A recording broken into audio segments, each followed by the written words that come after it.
Hello my dear friends, स्वागत है आप सभी लोगों का एक और बेहतर वीडियो में। आज के इस वीडियो में हम साइंस के मोस्ट इम्पॉर्टेंट क्वेश्चन जो है देखने वाले हैं, और जो कि किसके लिए है? क्लास टेंथ वालों के लिए। किसके लिए है भैया? तो क्लास टेंथ वालों के लिए है, ठीक है। क्योंकि आप सभी को पता है आपका यूपी बोर्ड का जो पेपर होने वाला है अब बहुत ही नज़दीक आ चुका है, ठीक है। तो आपको अपनी पढ़ाई को और अच्छे तरीके से करने की ज़रूरत है, ठीक है। चलिए, तो यहाँ पर हम देख सकते हैं क्वेश्चन नंबर, आप लोग यहाँ पे देख सकते हैं। पहला प्रश्न क्या पूछा है? कह रहा है समतल दर्पण की फोकस दूरी होती है, ठीक है। तो ये सब एमसीक्यू क्वेश्चन है, तो आप लोग इसमें जो है विकल्प में अपना टिक अपने से गेस करने का कोशिश करिएगा, ठीक है। तो कह रहा है कि समतल दर्पण की फोकस दूरी होती है। देखिए, जब दर्पण क्या होता है, समतल होता है, तो फोकस दूरी कहाँ बनता है भैया? तो फोकस दूरी जो बनता है वो अनंत पे बनता है। ये सब आपको पता होने चाहिए, ठीक है। तो ऑप्शन नंबर बी जो है इस क्वेश्चन का करेक्ट ऑप्शन हो जाएगा। यहाँ पर देख सकते हैं क्वेश्चन नंबर दूसरा। क्वेश्चन नंबर दूसरे में बात करें तो यहाँ पर कह रहा है एक उत्तल दर्पण की फोकस दूरी 10 सेंटीमीटर है, दर्पण की वक्रता त्रिज्या होगी। तो यहाँ पर आपसे वक्रता त्रिज्या पूछ रहा है, तो आप सभी को एक सूत्र पता होना चाहिए। सूत्र क्या पता होना चाहिए कि फोकस दूरी एफ बराबर सूत्र होता है R/2, ठीक है। ये सूत्र होता है जिसमें से हमें एक उत्तल दर्पण की फोकस दूरी हमें दिया गया है। फोकस दूरी यानी एफ का मान दिया गया है कितना? 10। तो हम 10 लिखेंगे, बराबर लगाएंगे। आर का मान नहीं दिया है, आर का मान ज्यों का त्यों लिख देंगे, यहाँ पे लिखेंगे 2। इसके नीचे हम 1 मानेंगे और तिरछा कर देंगे गुणा। तो 2 का गुणा इसमें करेंगे तो 2 दहा में हो जाएगा 20, यानी आर बराबर हो जाएगा कितना? 20। मात्रक क्या रहेगा? सेंटीमीटर। तो सेंटीमीटर लिख दीजिएगा। तो हमें वक्रता त्रिज्या r का मान कितना निकला? 20 सेंटीमीटर निकल के आ गया है। तो 20 जो दिया गया है वो ऑप्शन नंबर बी में दिया गया है, तो option number B correct option हो जाएगा, ठीक है। तो आई होप आप सभी लोग समझ पाए होंगे।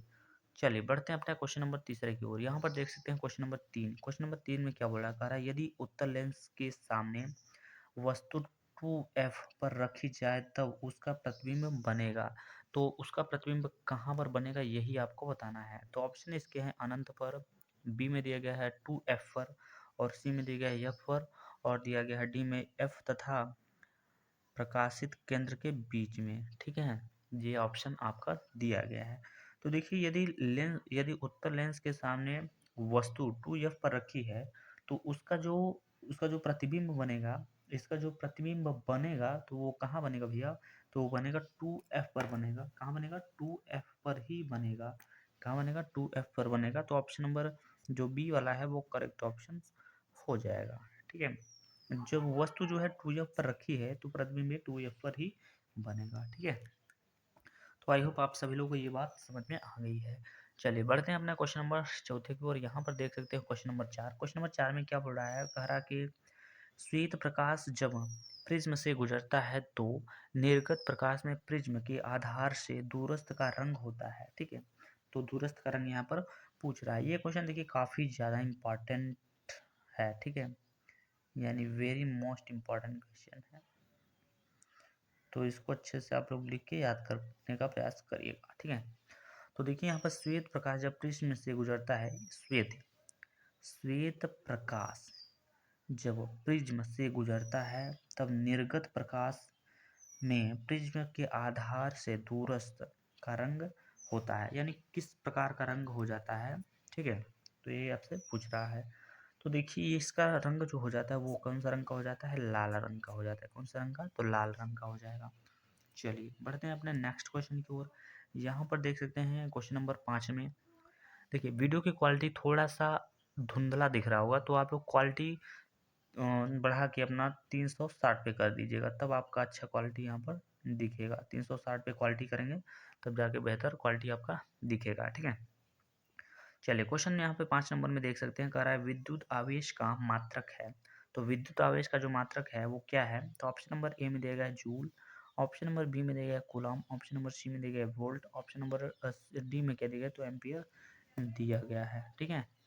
तो देखिए विद्युत आवेश का जो मात्रक होता है वो क्या होता है? कूलाम होता है, जो कि ऑप्शन नंबर बी में दिया गया है, ठीक है। तो चलिए चलते हैं अपने नेक्स्ट क्वेश्चन की ओर। तो चलिए यहाँ पर देख सकते हैं क्वेश्चन नंबर 6 में क्या बोल रहा है? कह रहा है कि ओम के नियम का सूत्र बताइए। तो देखिए ओम का नियम का सूत्र बहुत इंपॉर्टेंट होता है, वो आप सभी को याद होना चाहिए। तो ओम के नियम का जो सूत्र होता है वो होता है V बराबर I इंटू आर होता है। इस सूत्र का आपका कई बार जो है यूज़ किया जाता है। अगर मान के चलिए सवाल में आपको वोल्ट का मान दिया है और धारा का मान दिया है, तो आप इस सूत्र को लगाकर प्रतिरोध का मान ज्ञात कर सकते हैं। ठीक है, चलिए क्वेश्चन नंबर 7 को समझते हैं। कह रहा है कि R1 व R2 प्रतिरोधों के दो तार समांतर क्रम में जोड़े गए हैं, इसका तुल्य प्रतिरोध क्या होगा। तो चलिए देखिए, यहाँ पर समांतर क्रम का एक सूत्र होता है, आप सभी को पता होना चाहिए कि समांतर क्रम का एक सूत्र होता है 1/r बराबर 1/r1, क्योंकि दो प्रतिरोध है, प्लस 1/r2। समांतर क्रम है तो ये इस तरीके से आपको लिखना होगा। उसके बाद लिखना होगा 1/r बराबर ये R2 का गुणा यहाँ पे हम करेंगे तो R2 और प्लस में R1 का गुणा इसमें करेंगे तो हो जाएगा R1 बटे में हो जाएगा क्या R1 और इंटू में क्या हो जाएगा R2 हो जाएगा। अभी इसका हम तिरछा गुणा करेंगे तो यहाँ पर हो जाएगा R1 इंटू में हो जाएगा R2 इज इक्वल टू में यहाँ पर हो जाएगा आपका कितना हो जाएगा भैया। तो R का मान जब हम निकालेंगे तो ये जो मान है ये हो जाएगा ऊपर, और आपका यहाँ पर आ जाएगा क्या, यहाँ पर आ जाएगा R1 प्लस का हो जाएगा R2 इज इक्वल टू में R। तो R के बराबर में निकला R1 इंटू R2 अपान में R1 प्लस R2। कहने का मतलब ये हुआ कि ऑप्शन नंबर जो दिया गया है सी में, ये वाला ऑप्शन जो है करेक्ट ऑप्शन हो जाएगा, क्योंकि R1 इंटू R2 और अपान में R1 प्लस का R2 दिया गया है। ठीक है, तो चलिए समझते हैं क्वेश्चन नंबर 8 को। चलिए यहाँ पर देख सकते हैं क्वेश्चन नंबर 8। क्वेश्चन नंबर 8 में क्या बोल रहा है कि Fe2O3 प्लस में 2Al यानी एल्यूमिनियम दिया गया, इसका रिएक्शन कराया गया है। तो यहाँ पर हो गया है Al2O3 और यहाँ पर 2F। अभिक्रिया किस प्रकार की है यही आपको बताना है। तो अगर आप ध्यान से समझेंगे तो यहाँ पर दिया गया है Fe2O3 और जब रिएक्शन कराया गया एल्यूमिनियम से तो आयरन को एल्यूमिनियम यहाँ पर हटा के जो है एल्यूमिनियम यहाँ पर खुद आ गया है, आयरन को पीछे कर दिया है। तो यानी कहने का मतलब है इसको हटा दिया है, विस्थापन कर दिया है। तो यहाँ पर कौन सी अभिक्रिया हो जाएगी, तो विस्थापन अभिक्रिया हो जाएगी, जो कि ऑप्शन नंबर डी में दिया गया है। ठीक है, चलिए क्वेश्चन नंबर 9 की बात करते हैं। तो क्वेश्चन नंबर 9 में क्या हो रहा है, कह रहा है कि आर्सेनिक तत्व है, यानी आर्सेनिक जो तत्व है ये किस प्रकार का तत्व है। तो आर्सेनिक जो है ये एक प्रकार का अधातु है। अधातु आई होप दो ऑप्शन में है तो कोई दिक्कत नहीं, अधातु वाला ऑप्शन ही करेक्ट ऑप्शन हो जाएगा। ठीक है, ये उपधातु लिखा तो ये नहीं होगा, अधातु यहाँ पर है, सॉरी। ठीक है, तो ऑप्शन नंबर बी करेक्ट हो जाएगा, ये वाला नहीं, ये उपधातु है। ठीक है, चलिए बढ़ते हैं क्वेश्चन नंबर 10 की ओर। यहाँ पर देख सकते हैं क्वेश्चन नंबर 10 में क्या बोल रहा है, कारण निम्न में से प्रोपेन कौन सा है। तो आप सभी को देखिए आईपीएससी नाम पता होना चाहिए। अगर आपको आईपीएससी नामकरण करना नहीं आता है तो इस वीडियो में कमेंट जरूर करिएगा। तो देखिए प्रोपेन में हमें 3 कार्बन की ज़रूरत पड़ेगी, क्योंकि प्रोपेन में कितना होता है, 3 कार्बन होते हैं। ठीक है, तो हम पहले ऑप्शन को पिक कर लेते हैं। तो मेथ, एथ और प्रोप 3 कार्बन है और सब सिंगल बॉन्ड से जुड़ा है, तो यही हो जाएगा हमारा करेक्ट ऑप्शन। ठीक है, क्या हो जाएगा, करेक्ट ऑप्शन हो जाएगा। तो चलिए बढ़ते हैं अपने क्वेश्चन नंबर 11 की ओर। यहाँ पर देख सकते हैं क्वेश्चन नंबर 11 में क्या बोल रहा है, कह रहा है शुद्ध जल का पीएच मान होता है। आप सभी को पता होना चाहिए शुद्ध जल का पीएच मान।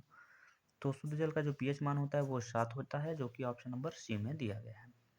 यहाँ पर बढ़ते हैं क्वेश्चन नंबर 12 की ओर। क्वेश्चन नंबर 12 में क्या बोल रहा है, कह रहा है कि लेड नाइट्रेट का रासायनिक सूत्र क्या होगा। लेड नाइट्रेट का रासायनिक सूत्र पूछ रहा है, तो PbNO3 का होल ट्वाइस, यानी ऑप्शन नंबर जो ए वाला है वो करेक्ट ऑप्शन हो जाएगा। ठीक है, तो चलिए बढ़ते हैं अपने नेक्स्ट क्वेश्चन की ओर। तो यहाँ पर आप लोग देख सकते हैं क्वेश्चन नंबर 13 में क्या बोल रहा है, कह रहा है निम्न में से कौन सा ऑक्साइड अम्ल तथा क्षार दोनों के साथ क्रिया करता है। यानी कौन सा ऑक्साइड है जो अम्ल से भी क्रिया करता है और क्षार से भी क्रिया करता है। तो उसका नाम है Al2O3। ये एक ऐसा ऑक्साइड है जो कि अम्ल के साथ भी रिएक्शन करता है और क्षार के भी साथ रिएक्शन करता है। क्वेश्चन ये वाला काफ़ी इंपॉर्टेंट है, तो इसको आप लोग अच्छे से समझ के रखिएगा। क्वेश्चन नंबर 14 की बात करते हैं, कह रहा है एक तत्व एक्स, यानी कोई तत्व है, ठीक है, जिसका परमाणु क्रमांक कितना है, 20 है। यह तत्व किस प्रकार का होगा। तो ये एक प्रकार का क्या होगा, धातु हो जाएगा। ठीक है, तो यहाँ पर 20 पे जो तत्व है उसका नाम क्या है, कैल्शियम है, कैल्शियम। ठीक है,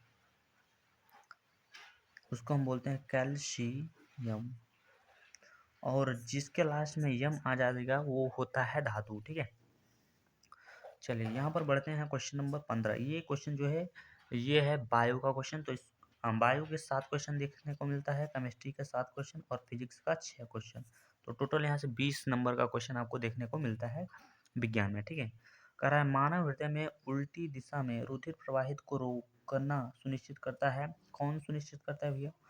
तो वाल्व वाल्व सुनिश्चित करता है, जो कि ऑप्शन नंबर डी में दिया गया है।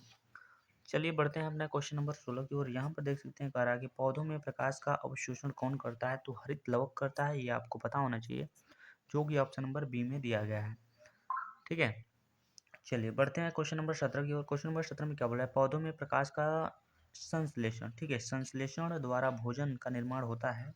तो किसके द्वारा होता है, यही आप लोग को बताना है। तो देखिए किसके द्वारा होता है, तो पत्ती के द्वारा होता है। आई होप आप सभी को पता होगा, क्योंकि अब समय रिवीजन का है। ठीक है, तो रिवाइज अच्छे से करिएगा। ठीक है, तो चलिए चलते हैं क्वेश्चन नंबर 18 की ओर। तो यहाँ पर देख सकते हैं क्वेश्चन नंबर 18। क्वेश्चन नंबर 18 में क्या बोल रहा है कि मनुष्य में कृदंत या छेदक दंतों की जो संख्या होती है वो कितनी होती है? तो कृदंत या छेदक दंतों की जो संख्या होती है वो 8 होती है, आप सभी को पता होना चाहिए। 19 नंबर क्वेश्चन में देख सकते हैं, कह रहा है फेफड़ों में शुद्ध रक्त आता है, कहाँ से आता है? तो फेफड़ों में जो शुद्ध रक्त आता है वो आता है बाएं अलिंद में आता है। ठीक है, जो कि ऑप्शन नंबर ए में दिया गया है। अब इस वीडियो का लास्ट क्वेश्चन ये है, क्वेश्चन नंबर 20। क्वेश्चन नंबर 20 में क्या बोल रहा है? हार्मोन। हार्मोन क्या है? एक प्रोटीन है या फिर एमिनो एसिड है या फिर साधारण कार्बोनेट है या फिर जटिल कार्बोनेट है? तो ये एक प्रकार का प्रोटीन है, आप सभी को पता होना चाहिए। तो इस 11 मिनट के वीडियो में हम लोगों ने 20 बहुविकल्पी क्वेश्चन देखा। ठीक है, जो कि काफ़ी कम समय में हम लोगों ने देखा है। ठीक है, अगर आपके साइंस का या फिर मैथ्स का किसी भी सब्जेक्ट में डाउट रहता है या फिर किसी क्वेश्चन में डाउट रहता है, तो आप कमेंट बॉक्स में ज़रूर कमेंट कीजिएगा। ठीक है, हम कोशिश करेंगे उसका उत्तर ज़रूर आपको दे पाएँ। ठीक है, तो चलिए इस वीडियो में बस इतना ही।